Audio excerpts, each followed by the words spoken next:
एलओसीवर पाकिस्तानकडून कुरापती सुरूच। नौशेरा सुंदरबनी भागात पाकिस्तानी चौक्यांकडून रात्री गोळीबार, भारतीय लष्कराकडूनही चोख प्रत्युत्तर।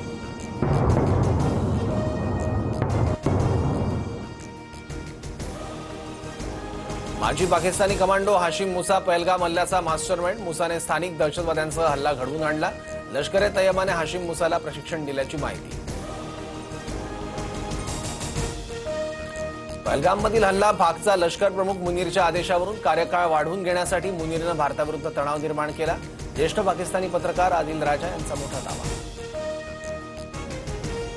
भारत आणि पाकिस्तानने होऊ शकणारा संघर्ष टाळावा, संयुक्त राष्ट्रसंघाचा पाकिस्तान आणि भारतात मध्यस्थीचा प्रयत्न।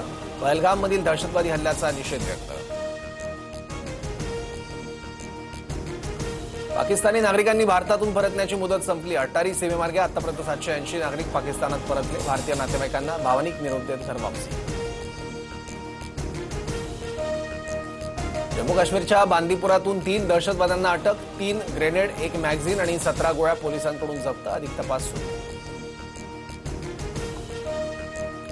परदेश दौरा आटपून राज ठाकरे मुंबईत परतले। उद्धव ठाकरे 4 मे रोजी मुंबईत परतणार।